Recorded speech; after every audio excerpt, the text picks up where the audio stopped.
Hello everyone, Nathaniel here from Super Game Crashers and welcome back to our Tekkit Classic series. Welcome to episode 7. Okay, so this is the episode, when we're at Site B. Welcome to Site B. It's not much to look at because it's, well, just a little square on top of a map where there is a very large supply of oil. I've picked this one simply because it is the tallest point in the entire biome, and we'll be able to get plenty of oil to do what we need to do to demonstrate everything in Site B. Okay, so let's just walk over some of the things that I've built. Basically, I've got myself another collector and I've stuck it right next to the condenser, and now we're generating some EMC for our diamonds. As you can see, it's a lot slower compared to our machine, but it should be plenty for what we need to build.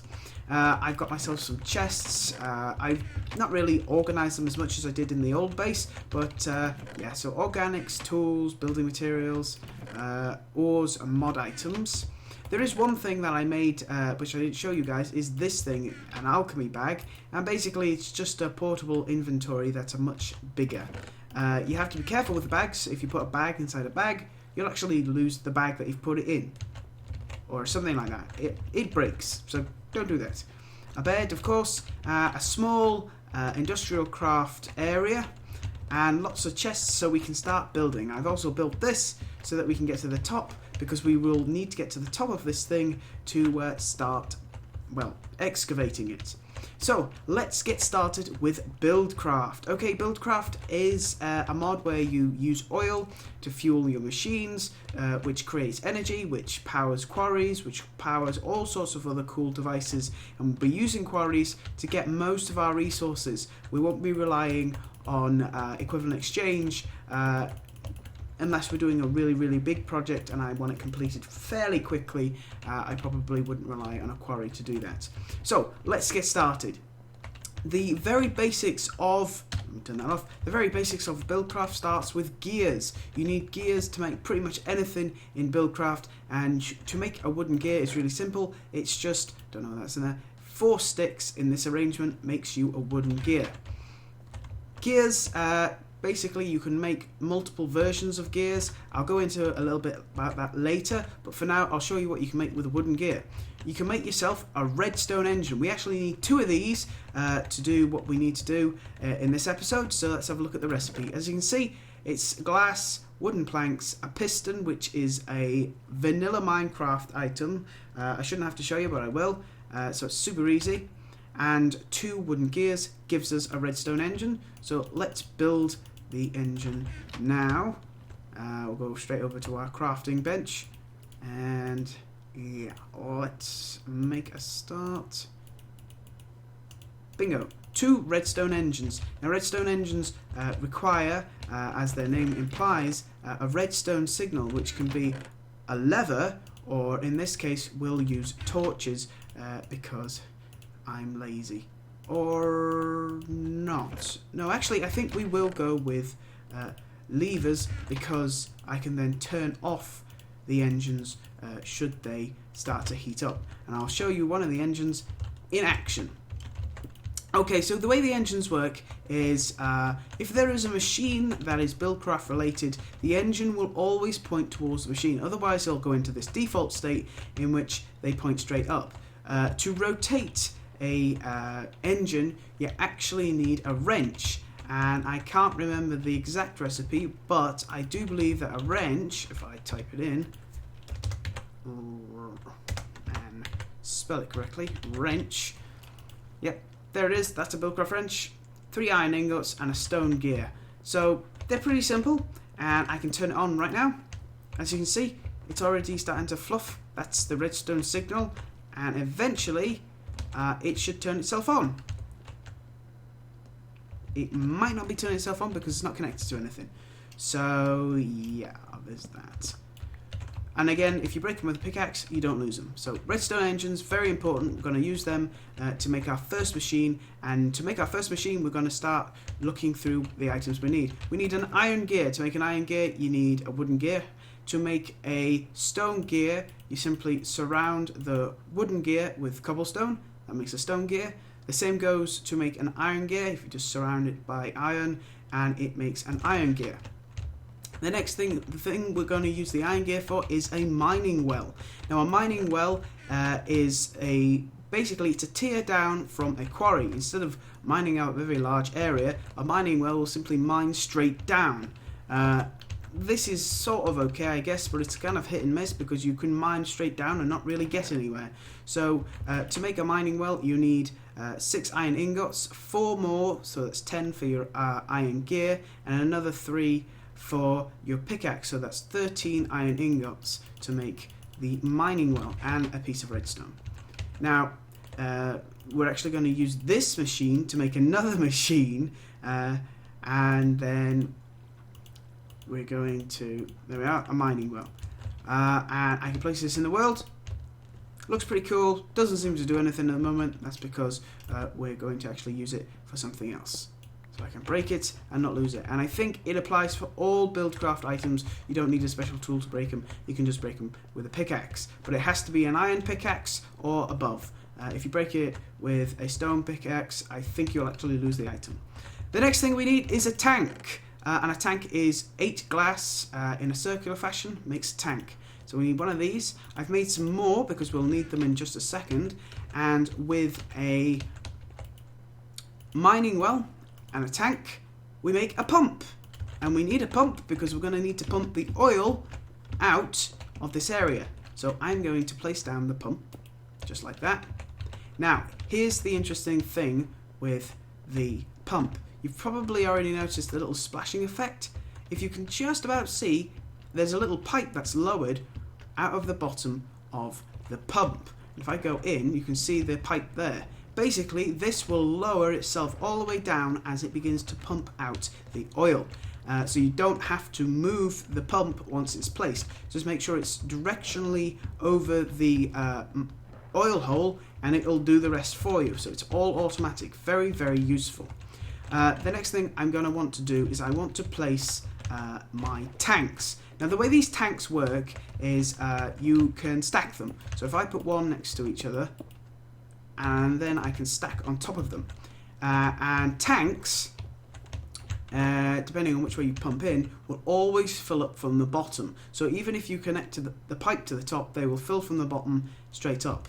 And they connect to each other by placing them vertically. They do not connect to each other if you place them horizontally. If you want them to connect horizontally, then you'll have to connect them to each other via a pipe. And how do you make a pipe? Well, that's exactly what we're going to do next. So let's just sleep through the night so we don't get any mobs spawning. As you can see, I've put those interdiction torches around. That's just in case I get a little distracted. And the next thing we're going to start building is industrial craft pipes. Now, industrial craft pipes are compatible with Buildcraft, but Buildcraft is also compatible with Red Power, but we won't get into that in this episode because we haven't got a quarry yet. So, and that's the reason why we've got this running, because we actually need quite a lot of diamonds to make ourselves a quarry. So, let's get into industrial craft pipes. Now, industrial craft pipes can be used to transport items, but we're going to primarily use them for transporting liquids, most notably oil and water. So to make pipes, the first thing we're going to need is to make pipe waterproof. To make that, you take cactus, cook it in a furnace or an electric furnace over here, and you get cactus green. Then just take the cactus green out, put it into a crafting bench, you get pipe waterproof, and yeah, that's it. Simple as. Now I'm going to show you how to make pipes. There is 2 types of pipe. There is an extraction pipe and a transport pipe. An extraction pipe will always be a wooden pipe, and what this does, what it means is it will extract items out of an inventory, such as out of a pump, out of a chest, out of a machine. You cannot connect a transport pipe directly to an inventory or a machine or anything, because it won't pull the item out. You need an extraction pipe. It has to be a wooden pipe. To make a wooden pipe, it's really simple. It's 2 wooden planks and a piece of glass in the center, and that gives you your wooden transport pipe.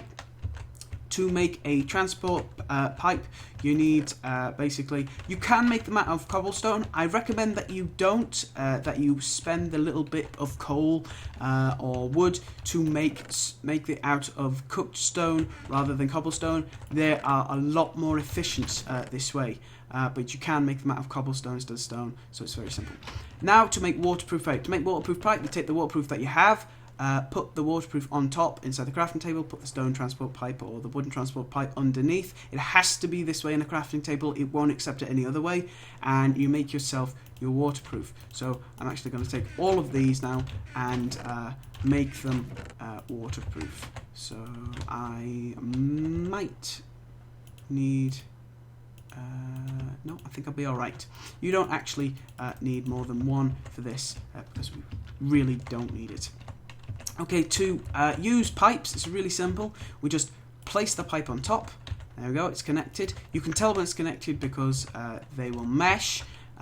If they don't mesh, like this stone transport, they'll just sort of sit. Well, they've changed it, but that won't work. Yeah, it has to be a wooden transport pipe, a wooden waterproof transport pipe.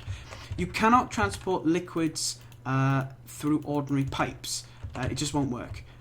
It won't extract, it won't do anything, and you can actually damage your machines and your engines if you try and do that. So we're just going to do this, transport it up and over, and over, and I probably end up jumping to the other side. And then down. There we go. So that's the pump now connected. Now we just need to give it some power. So this is where our engines come in. So we just plop our engine down. As you can see, it orientates itself automatically to that side. And now we're going to give it some power on the top. It's because it's not adjacent. It has to be adjacent. I'm sorry, I got that wrong. So that one there. That one there, and now we're going to turn them both on. A pump needs a minimum of 2 redstone engines to run.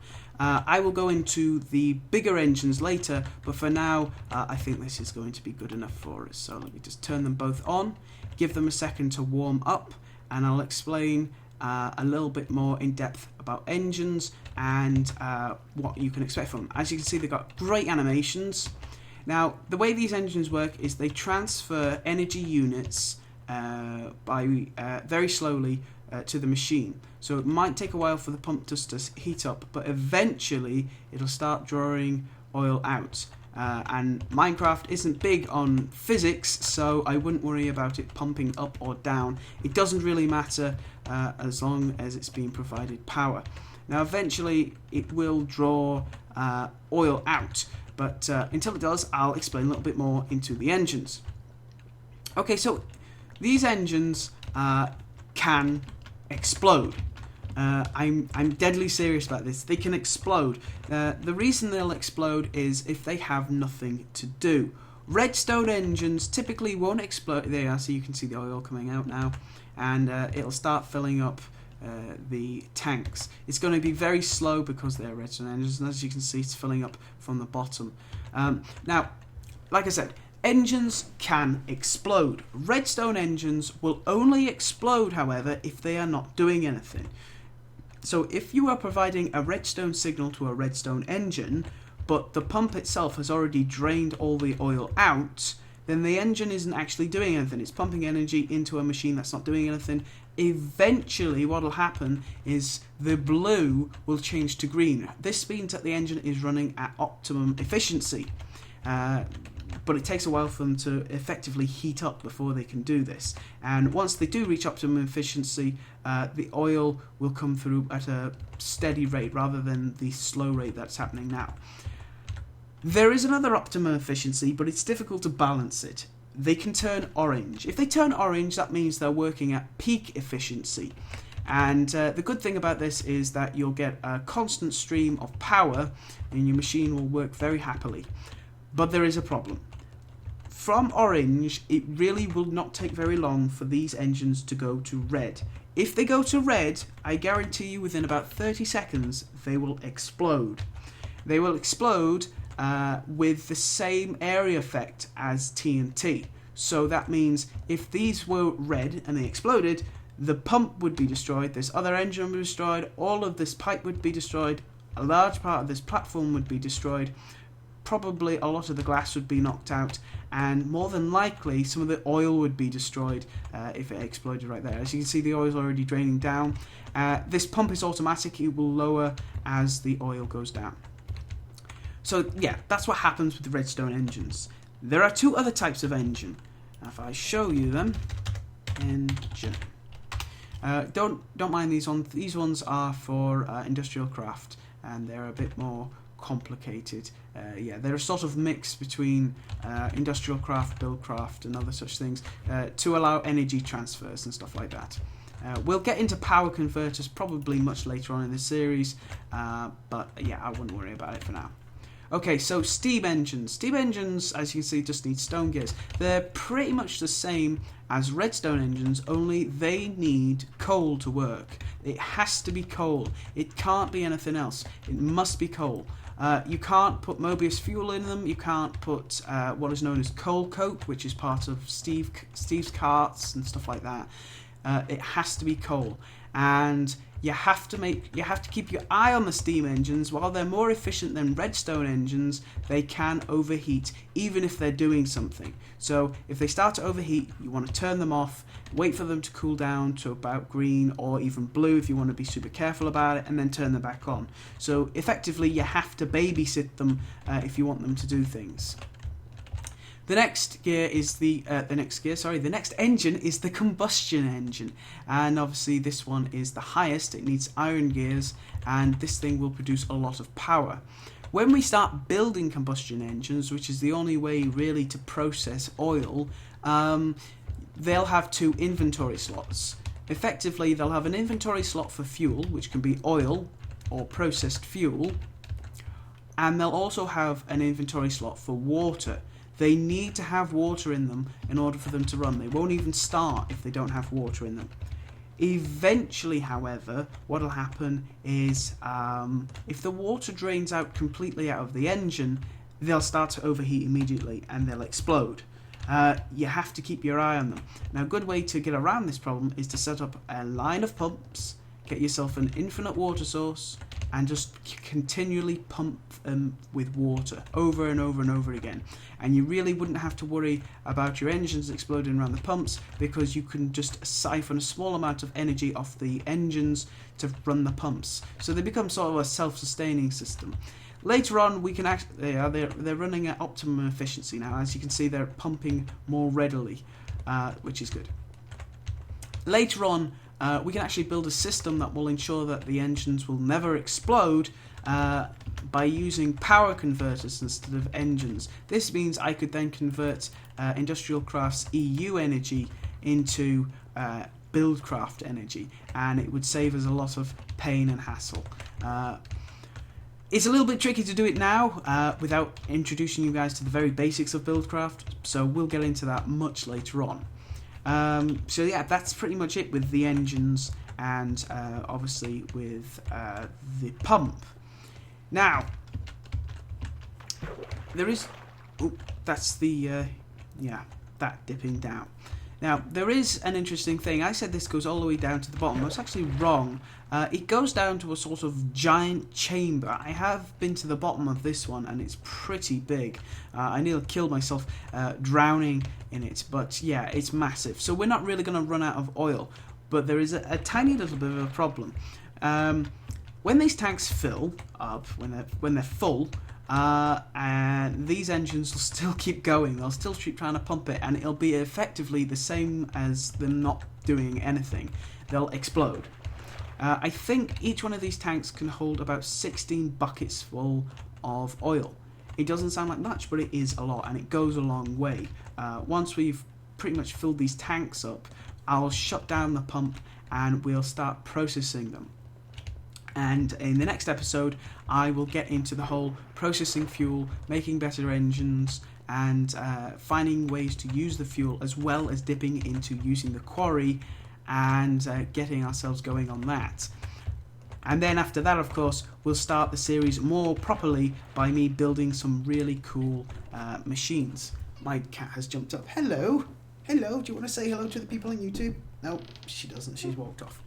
So, yeah, another quick episode, guys. I go into a bit more detail on things as I come to them, but I really thought this episode would take a little longer. It obviously hasn't. In the next one, obviously, there will be chests literally all over the place so that we can really progress. I want us to get through as much of the simplest stuff as possible so that when we do bigger and better stuff, it'll be interesting. Probably after episode 10 is when I'll start touching into the other mods, such as we obviously have carts in here, so we'll be building things like coke ovens. I can actually find that, coke ovens, and we can do all sorts of stuff. There's also computers in this. I'm not sure if... Yep, turtles are in this, so we can program our turtles and send them off on little errands. We can program them to be like little butlers and do stuff. I've been using the computers in this for a lot of stuff. You can actually use computers to run your power systems and organize all your inventories and everything. So there's still a lot to go through, guys, and obviously we have a lot to touch in industrial craft. We have things like quantum armor, which is like an Iron Man suit, and we have all this really super amazing stuff we can go through. I really want to touch into using the rings that are part of equivalent exchange, which allow you to fly and to walk on water and to swim in lava without hurting yourself and stuff like that.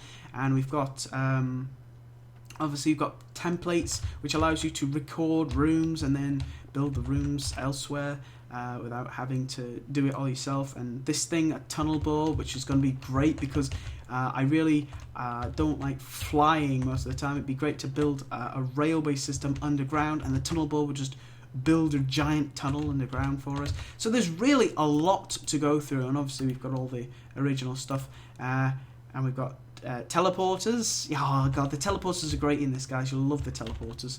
And we have things like this stuff here. You're probably wondering what all this is. This is all for force fields, so we can actually build big domes of force fields rather than building buildings, and they need power to run, so we have to keep the power up, otherwise the mobs will get in and murder us. And there is just so much stuff. And Industrial Crafts also has a lighter side, which I will touch into, where you can actually grow things like you can grow things like hops, so you can make beer and you can make coffee, and it's really wonderful. This mod pack is fantastic, and I'm really looking forward to getting into that stuff, but I just need to get these basics down for you guys first so that you know what I'm talking about, and then you can look back. So thank you very much for watching, guys. Another short episode, I'm sure, but very important that you guys learn about it. And as you can see, this thing's just going absolutely all the way down. Eventually it'll hit that massive ball of oil, and it'll stop and stop going down and just start drawing from that. So thank you very much for watching, guys. That's pretty much it for this episode. Like I said, in the next episode will be probably a long one. I'm thinking about 25 minutes at least, because we're going to have to go through a lot before we even set up our quarry. So thank you very much for watching, guys. This is Nathaniel signing off from Super Game Crashers, and I will see you in the next episode, where we will go through the engines and the fuel processing. Thank you very much for watching. I'll see you guys later.